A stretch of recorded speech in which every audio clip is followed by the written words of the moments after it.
Number 9.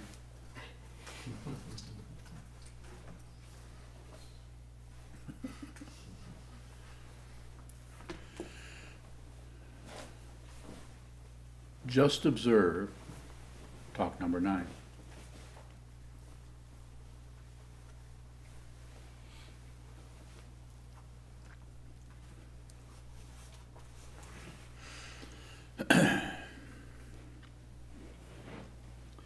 It seems to be really necessary to observe, watch, look at whatever is showing up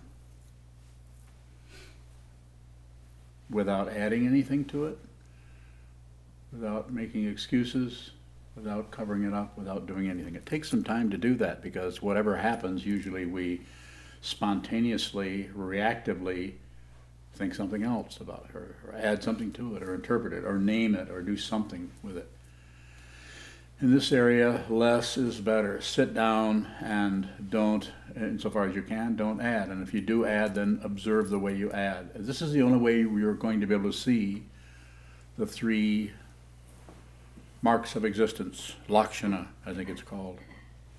Sanskrit, Lakshana. Is that correct?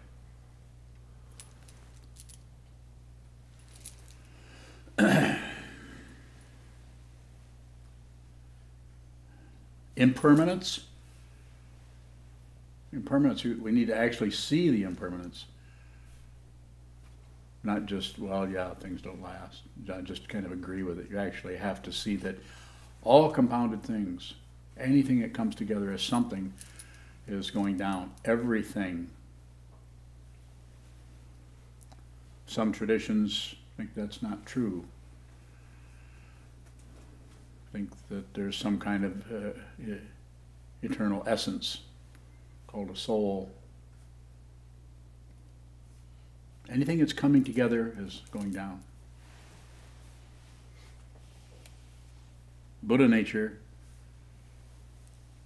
doesn't come together.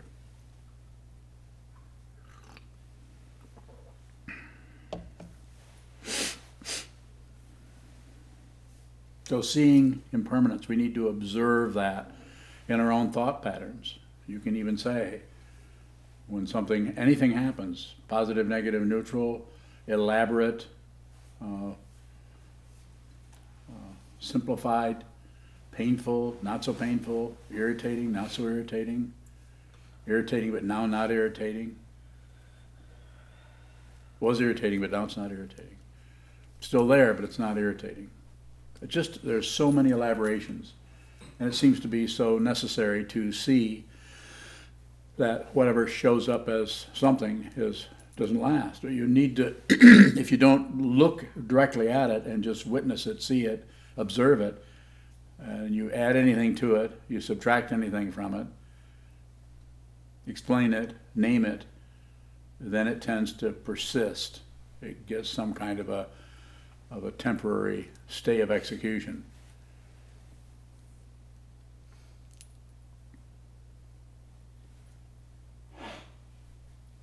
But if you just see it, especially those situations where we're feeling upset or suffering, just look at it.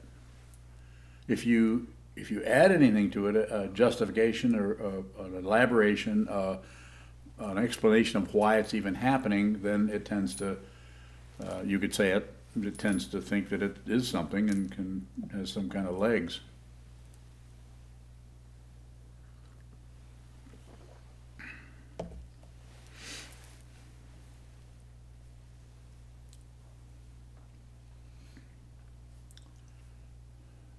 The next one that needs to be seen is dukkha. We need to observe, we need to actually observe that this is unsatisfactory. We're not talking about some kind of pessimism. We're just saying that even pleasure is unsatisfactory because it's not going to last. And also it involves some kind of sensitivity or nerve endings. That sensitivity is sensitive in lots of ways. pain of pain, pain of the composite, or pain of alternation, pain of the composite, we've talked about before. Needs to be actually seen. Each one of us need to see that ourselves. And the last one that needs to be observed, seen, witnessed, looked at without elaboration is there isn't any solid being. Even our own identity is constantly breaking apart and gets its apparent longevity from plus and minus, and I like it and I don't like it, and this constant lecturing that we do with ourselves, constant chattering about who we are, what we've got, what we don't have, what we've lost, what we shouldn't have lost, what we deserve, what we don't deserve, who should be doing this, who should be doing that, and what the hell is this anyway?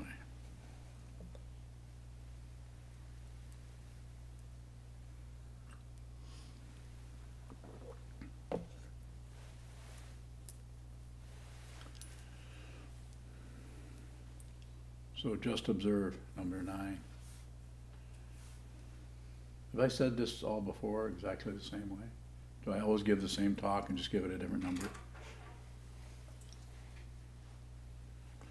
I don't know, but maybe we should publish a book and name it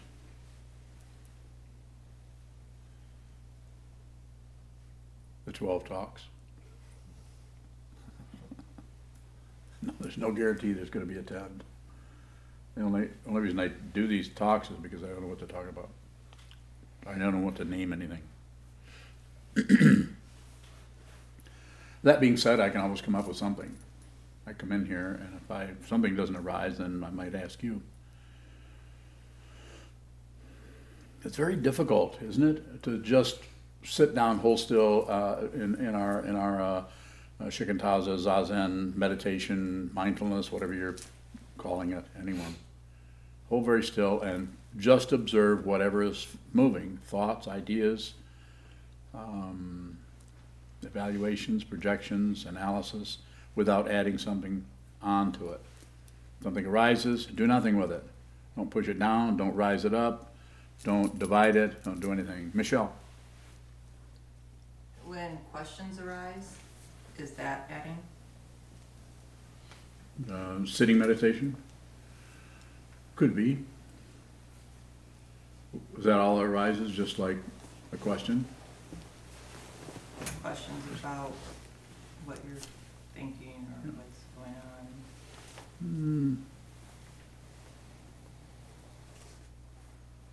So rather than have me answer that, because each person's experience of that, one person might have something very similar to what's happening with you and might not really refer to it as a question. So anything that's moving is, as they say, or as the metaphor is, fair game.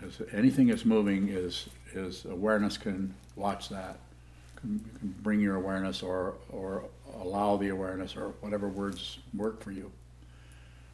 Because if we don't do that, then we get magnetized by is and isn't, right and wrong, good and bad, up and down, back and forth, and all the 8 worldly concerns.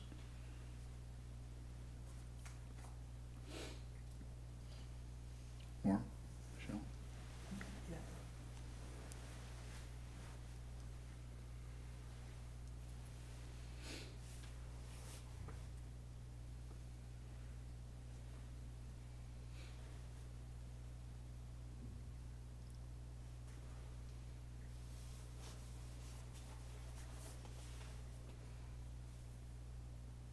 Is all thought a form of adding? Yes.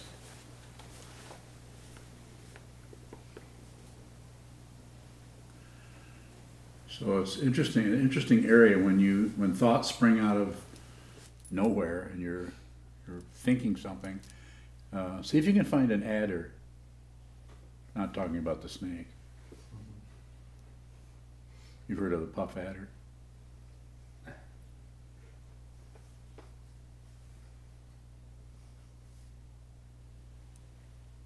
See if you can find someone who's adding. See if you can find someone who's not adding, who's getting some kind of identity about not adding anything.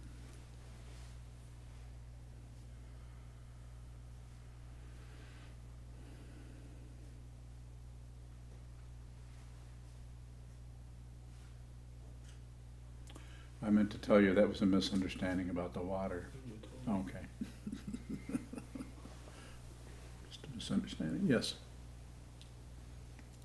You have a question? Mm-hmm. Mm-hmm. What's the difference between that spontaneous adding and meddling? Well, spontaneous adding would just come up spontaneously. It would just you would just immediately have something happens and you have a thought about that takes you away from it, that separates it, defines it for you, that criticizes it, that it comes out of dependent origination, pratitya samutpada.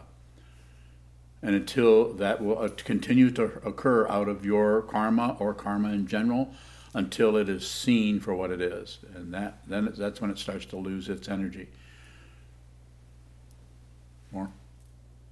The difference between that and what else? Meddling. Yeah, meddling is where you have an agenda about something, and you want your way. You want to get your way. You want something to happen a certain way, and it might be followed up by, "Oh, I'm just doing this for your own good." How many times have people heard that? Someone said, "Well, I'm just trying to help you." Nah, they're not. No, they just want to be a person who's helpful, which is a very subtle form of identity. Just receive. If you want to observe, just receive. Whatever's happening, don't stop it, don't encourage it, don't shut off. Those are the three poisons. More?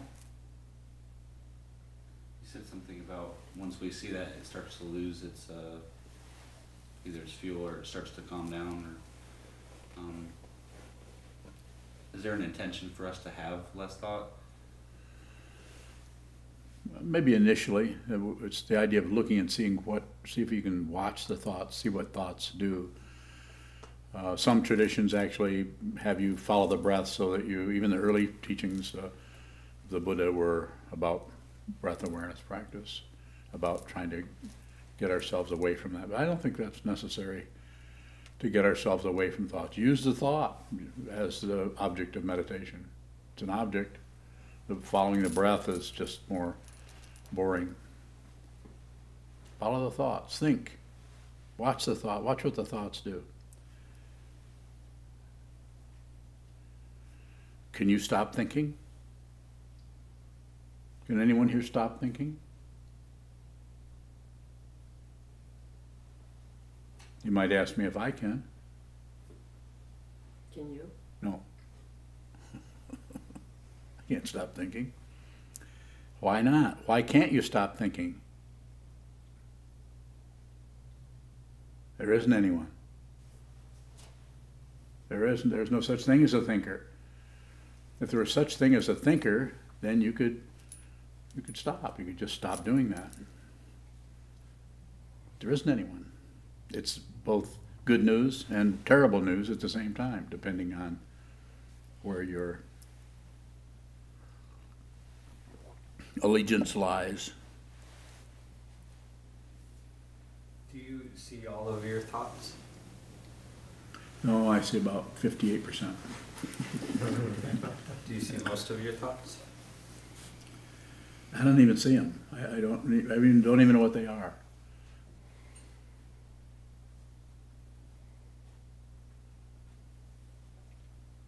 It's a good question. Please don't stop. I mean, help me. I don't know. I mean, I can't. I don't know.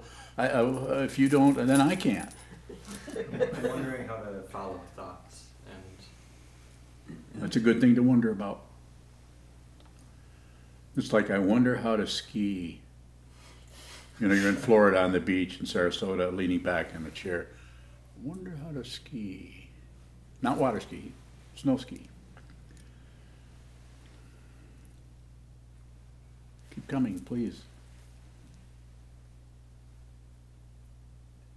or if the instruction is to observe, and thoughts are something that seem to lead me away, how do I observe? Or I seem to get trapped by thoughts. Seeing your trap. That's seeing you're trapped. Seeing that they lead you away is awareness.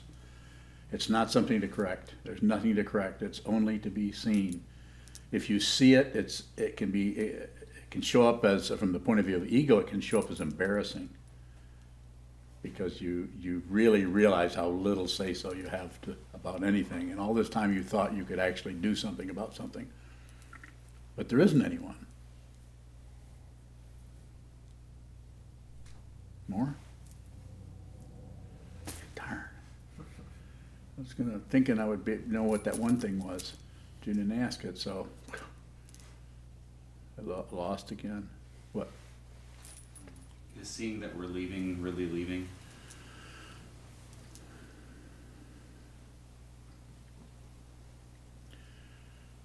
I think it varies. I understand your question. I feel I understand your question, but I think it varies. There's a lot of little, what's the word, nuances there that tend to enter in, that have to do with dependent origination, that are hard to see. Is the example I often use, because it's a traditional example, is tributary streams flowing in the darkness. It's very hard to see all of the things that arise as karma.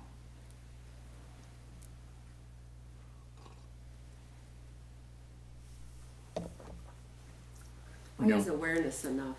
Pardon me? Why is awareness enough?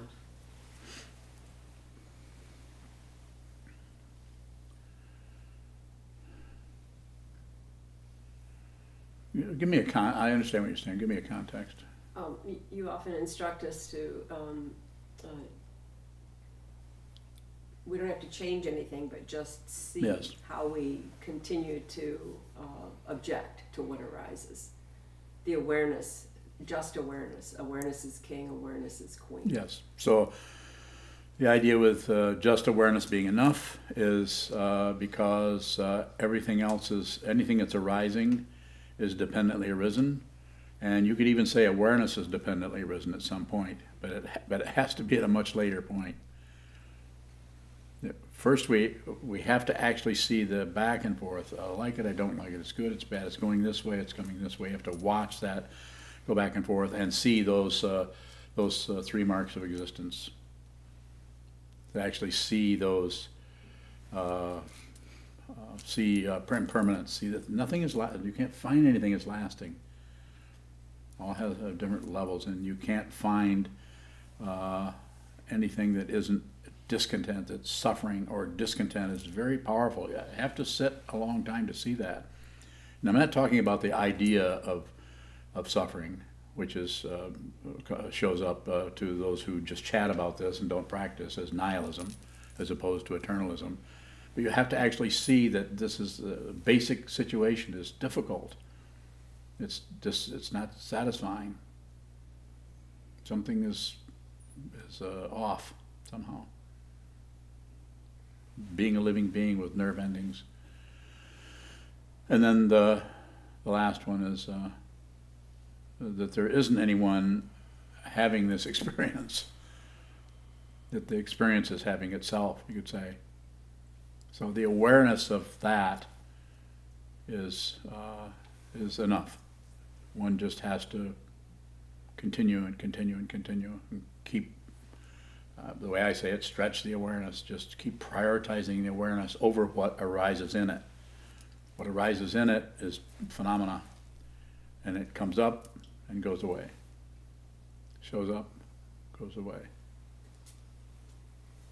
It seems that in this practice, or just generally meditation, there's an expectation that one may become more peaceful or more tranquil, at ease.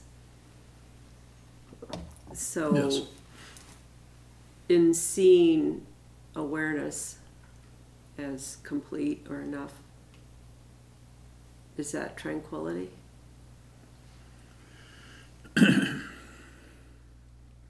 It could show up that way. I mean, having emotions and passion, aggression, and ignorance, but where there's nobody having any of that, then it can't keep going, because it needs to have some kind of polarity for it to continue. You might say that it was tranquility, but you could call it dispassion, not wanting anything else. This is not wanting some other thing, or a more of something or less of something else.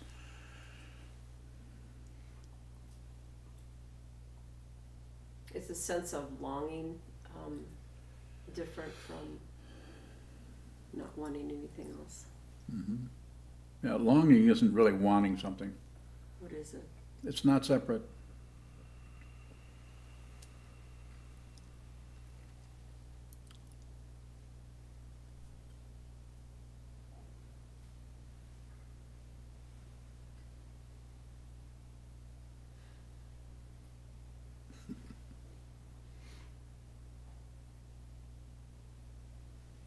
Other questions?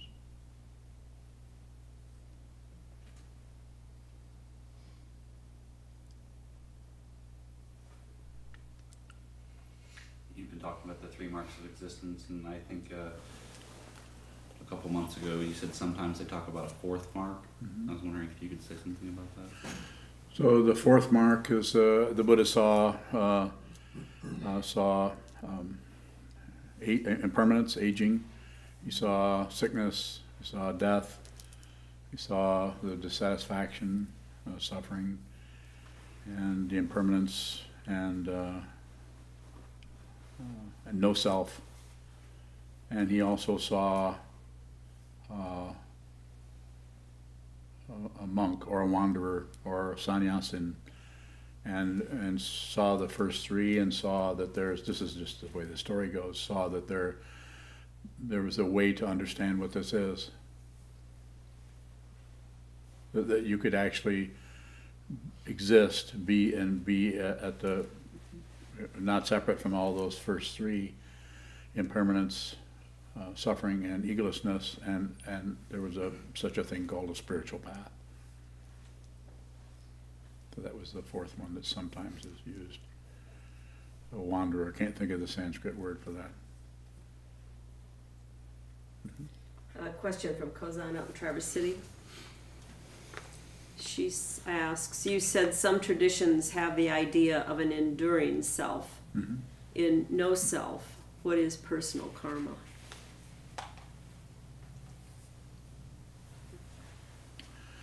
It's impermanent. Nothing lasts. Personal karma, just if there's an imputed or a feeling like there's somebody, there is a physical form here. It's also impermanent, unless we chase it, and then it gives the illusion of going on and on and on.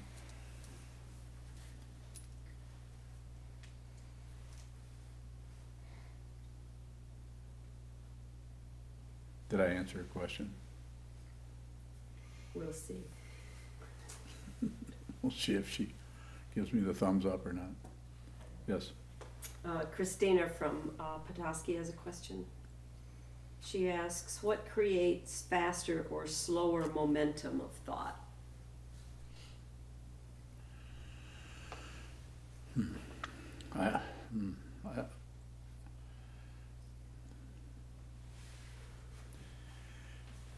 My understanding of it is if you hold very still for long periods of time, that the momentum of thoughts begins to slow down. There's less speediness.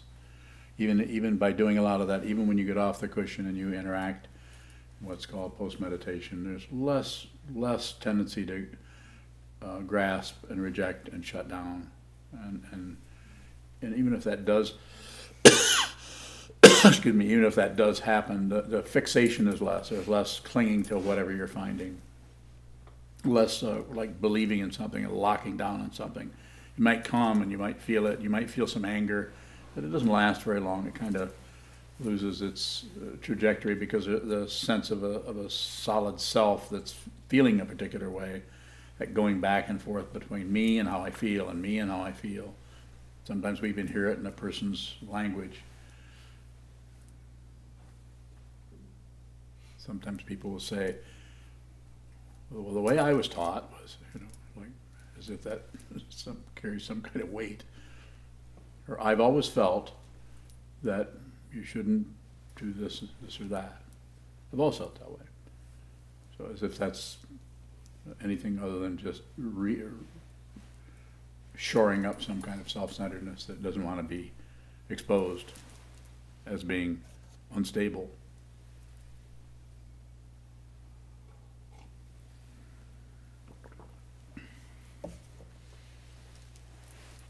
No question? You've talked about thoughts as being something that you receive, and I was wondering if you're receiving thoughts, how they are also adding. They may not be. They may be just coming out of the causes and conditions that arise as like the shape of your head or your particular lifetime. They're just things that are rising out of your particular karma. Do nothing with them. Actually live your karma. Don't miss your life. So those thoughts, eventually you realize that you have thoughts without a thinker, without an identity behind it. You realize it's quite interesting to actually have all kinds of thoughts happening, and the thoughts can't find somebody that's thinking it. It's sometimes referred to as an open dimension. And even difficulty can arise in that area and still not particularly find a self. It's when something arises and then the imputed identity doesn't like that, or likes that, or doesn't want to be bothered with it. That's when we start to do something with it. We do it if it doesn't work to do it with ourselves, then we'll do it with other people in our family or everything, our world.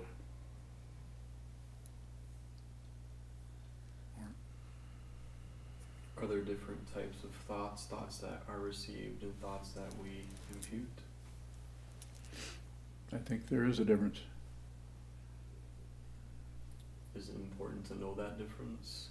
Well, if you continue to practice meditation and continue to try to train your mind, then you will start to see that difference. But it needs to arise out of your awareness, not out of thinking about that, but trying to separate it out and trying to make sure these are the thoughts that are spontaneously arisen, and these are the thoughts over here that I'm adding on to these, and I need to take these and set them aside through some kind of mental protocol or something. More? The thoughts that are imputations, are those still arising out of causes and conditions beyond our say-so? That's a secret.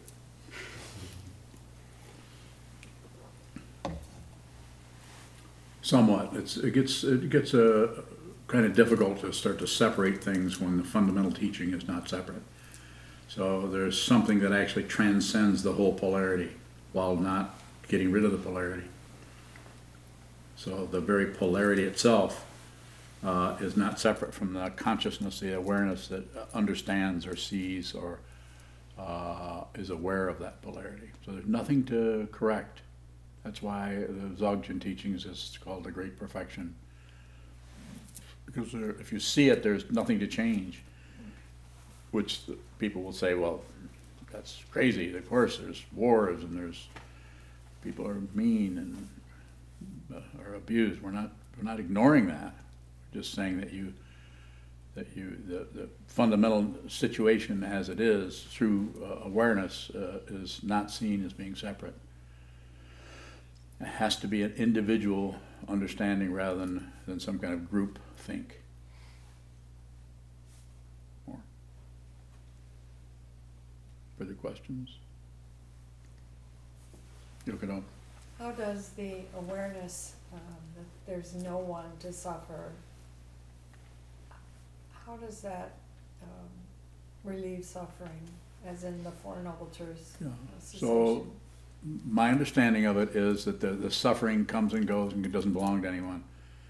So there's no one there's no individual who has a problem with that. Because the suffering doesn't belong to anyone anymore. So there's no my suffering as opposed to your suffering. Mine's worse than yours is worse than mine. There's so much suffering in the world, there's this and that, and there's just this, and it's not separate from anything. So therefore, like the Buddha said, existence is suffering. There's a distress going on And maybe you're not particularly feeling distress, but there's distress everywhere in the world, difficulty, so you're not separate from that either. More?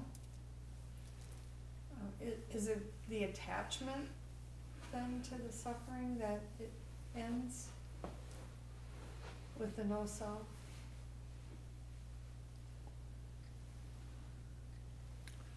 So yes, you could say that the attachment to that, needing to have some kind of validation.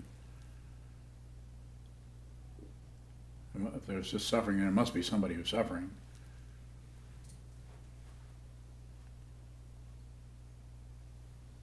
Difficult to respond to that in a way that is fundamentally supportive without getting in the way of the need. You could say the need or the understanding where you need to see that, rather than I need to package something up that's marketable for your ego or for your Buddha nature or for your left elbow. Follow-up question from Kozan. Mm-hmm. If there is no enduring self, then why do we work with the idea of continuity of the seeds in the storehouse? I'm not sure what goes on. Could you see? Why do we work with the idea of continuity of the seeds? If there's no enduring self, They're just more parts. They're just more. It's just the vasanas or the habit energy that gets thrown out, and there seems to be an aspect of consciousness that tends to store things. So this happens, therefore that happens, therefore this happens. But there's no one. There's no singularity there. I mean, you can point to something that is a single, a single feeling or something like that, but it's fundamentally not separate from everything else. It's dependently arisen. The vasanas or habit energy are dependently arisen.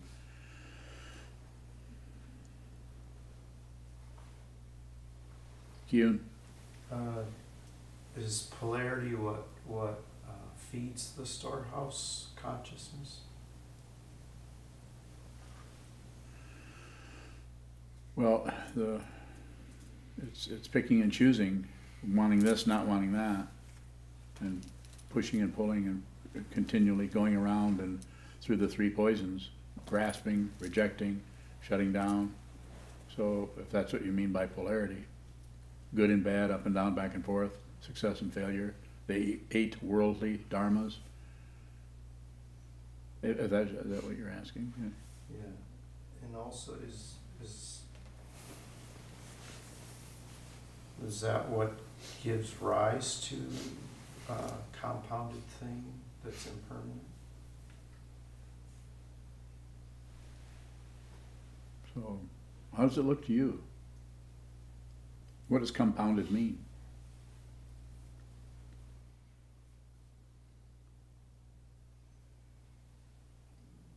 When you ask the question, you use the word. Dependently arisen. Okay, Yeah.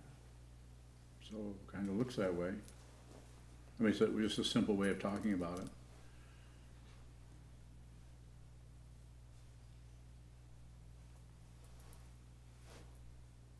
Yeah, I guess I'm just trying to look at what the fuel is there. Wanting things to be different than they are, wanting something else is second noble truth, a desire, grasping, craving, wanting something else. Whatever arises is completely appropriate. That's a big situation. We're faced with this constantly, day in and day out. Every time we look at anything, we're faced with I like it, I don't like it, or I'm indifferent to it. I'm sure you've all noticed. I'm sure you've noticed that. We've all noticed that, and it is not about getting rid of that. It's not about manipulating that. It's about being aware of it.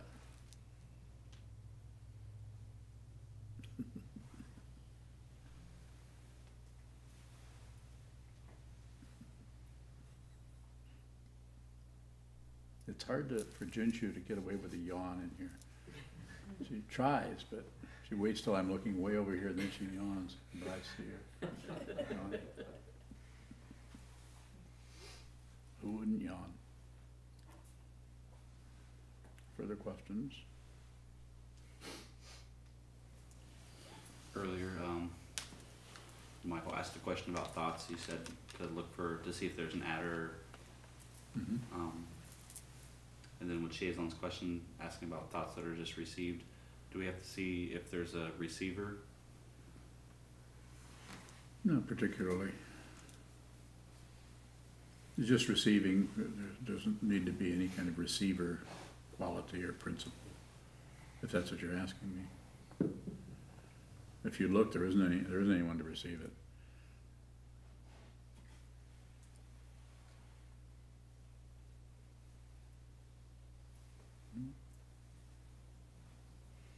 What do the imputations arise out of? I think it's a combination of things, but basically simplify it. Fear of impermanence, fear that who we are is not going to last, even though we conceptually know, of course, we're not. Of course, everybody knows we're going to die, but the actual situation of that is not imminent. You can actually say, well, that's off in the future, that's some other time. So probably fear would be a good one to look at that. And it's not about getting rid of the fear, it's about being aware. It's always about awareness, rather, because your particular causes and conditions, your karma, however you want to say it, may need to play out in different ways that I'm not going to meddle with. So the only thing I can say, the way I meddle with you is, if you'll allow me to, is please train your mind, sit down, hold still, see it for yourself. I'll help you, I'll support you. We'll try to keep this place going as the three jewels, the Buddha, the Dharma, and the Sangha. The Sangha is very important, as I'm sure those of you who've lived here for a while realize how important not only this building is and this structure is and these forms are, but other people who are practicing the very same thing that you're practicing with a lot of intention and a lot of insistence.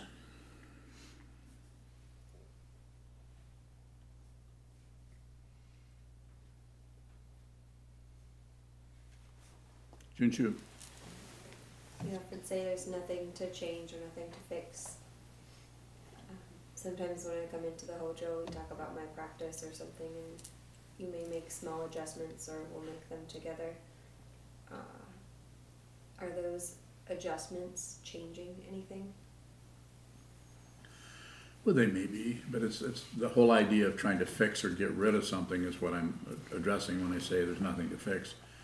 I'm not saying that if you're having difficulty with some particular aspect of the practice, that there isn't some other way of working with it. It doesn't mean that we're fixing something. It means we're just looking at the energy that's coming and going that's confusing, and trying to find a way to work with that that's supportive to your awareness practice.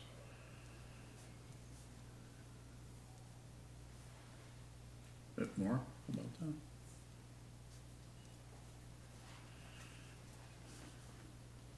So I might have someone change the way they're sitting, or it's rare that I've actually occasionally will tell people to stop sitting for periods of time, or sit in a totally different way, depending on what I'm seeing. Not because I'm all that insightful. It's just that if somebody comes to me about some thing that's happening with their awareness practice, I might modify some of it if they give me permission to. If they're asking me about what's happening with them, then I might modify something. And I'm not saying I think about it. I just I'm thinking of one particular person in particular that is only doing block sitting right now. They don't do any daily sitting that I know of. They just block sit. And that comes out of listening to them, talking to them, hearing what they're talking about, what's happening with them.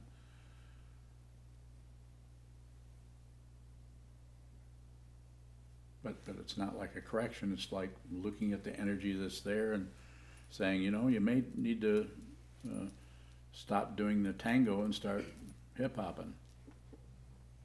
It's just another dance, another form. Some people might need to be doing Theravadan practice or a closed eye Vipassana meditation. I don't know. If you're here in this room, probably not.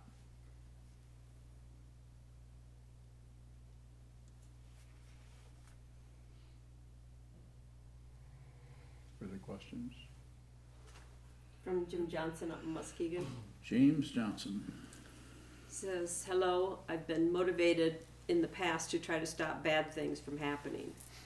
Could this be described as wanting things to be different than they are? Sure. This doesn't mean that you wouldn't do things like that. You wouldn't make some adjustments like this based on what you're seeing. We're not saying you should just freeze and not do anything anymore. But it's just, that's why Buddhism is called the middle way. Not too tight, not too loose. A little bit of tension, but not so much that you shut down your awareness. A little bit of loosening up, but not so loose that your energy goes in all directions and is sloppy.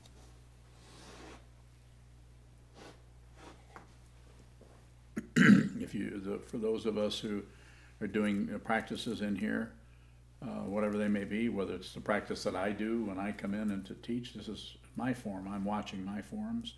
When you come in and do your forms, watch the form. Look at the incense. Look at the flowers. Look at the altar. Look at the figure. Don't necessarily add on to it. Just look at what it is in its presence. You should be able to look at this Buddha. When I say should, that's a little bit of a qualifier.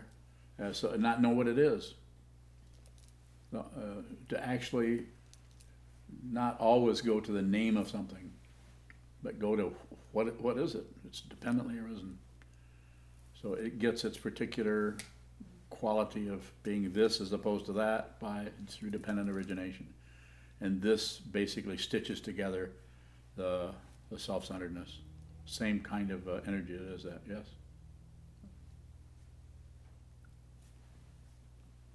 Kyun. What is the sloppy energy you just mentioned? Yeah, I thought you'd ask me about that. Well, that needs to be corrected. I'm saying just we tend to get a little bit too loose with, but it's about awareness of that rather than some that's wrong and we need to tighten things up necessarily. I mean, you could say that, but it needs to be done. If it's done with awareness, then we're not being too militant about it, and we're being respectful of the forms and respectful of other people, respectful of other people's difficulty with their emotions, their mind, their working with the forms.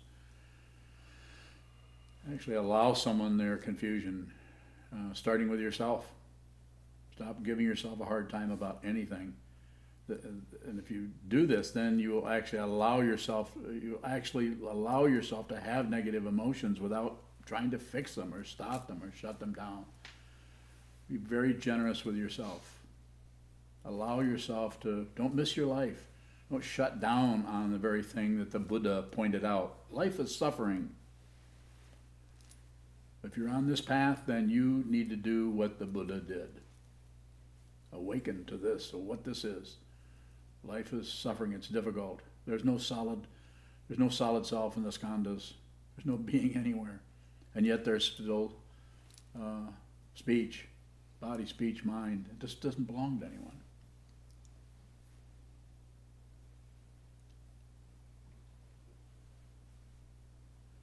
How do I say your name again? Yanji. Yan? Yanji. G. When I look at those consonants in there, I think, wait a minute. No, that's not going to work. So I can't get I keep feeling like maybe I should write it out phonetically for myself like you would for a fourth grader. And okay, I'll memorize that. Then when I see you, I'll think of that. Yanji. Okay, Yanji. Let me say your name another time. Yanji. Go ahead. Very good. You just said, or something like, we should do what the Buddha did. So, I did say that. should we, I know should, right? So should we put ourselves through almost near starvation? No, he's already done that, so it didn't work. So, he practically died. So yeah, he went through a lot of things and came up with let's just look at the Eightfold Path, the Four Noble Truths, the Eightfold Path, and different structures that came out of his understanding, out of his awareness, that brought it back down into some kind of concepts that could give us some kind of support. When I say we need to do what he did, we need to see the truth for ourselves. That's what he did. And so we need to use his model, and it helps us. It'd be really hard to just read about Buddhism and do this without actually doing some of what was done, some kind of form and some kind of awareness practice. So if he talks about the lakshanas, the three marks of existence, of impermanence, suffering, and no self, then we need to look at those and see those for ourselves. We need to see that for ourselves. He helped us by pointing out this is what he saw, but then we need to see it ourselves in our own way, not just the concept of it, but see beyond what the concept is pointing to. So impermanence, that's something that we could look at very closely. And all compounded things will vanish, including all of us, and this building and this world will not last. It's not particularly pessimistic, it's just the truth.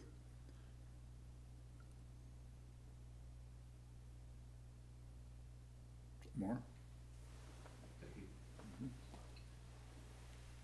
Further questions? We've got time for another question, if anyone has one. How about a really easy question?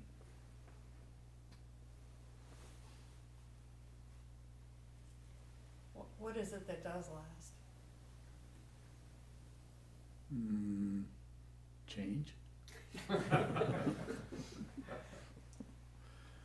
Even that probably doesn't last. That's just a word. It's interesting to look at that, though, is it not? Anything you find that looks like it's going to be there is limited. It's not going to last. Even astronomers and so on talk about how long suns have been around and how much life they have left. Sun will be gone in so many billions of years. I don't know what it is, but something about that's just interesting.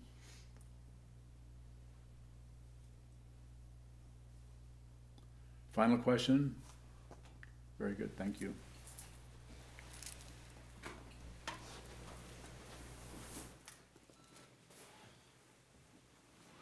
We'll stand and dedicate the mirror in the back of our red chant books. I'd like to remind everybody about the donation boxes that are in the hallway. As always, we do depend on and appreciate your financial assistance. And also, don't forget that this Saturday is the all-day, so please join us if you can.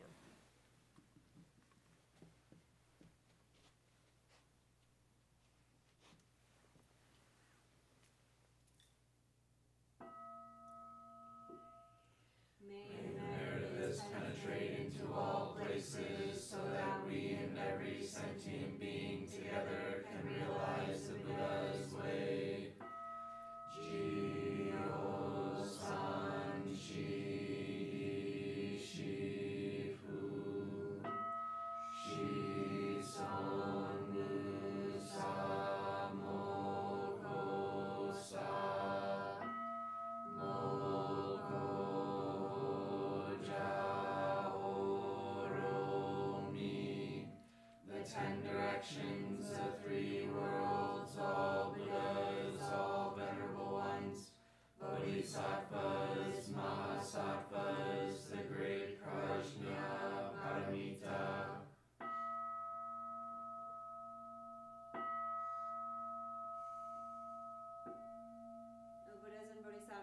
10 directions and the 3 times, please hear us. Please come down out of the light and protect Sokukoji Buddhist Temple Monastery, our Sangha, families, friends, and visitors. Heal everyone who is unhappy, sick, or suffering, and fill them with light.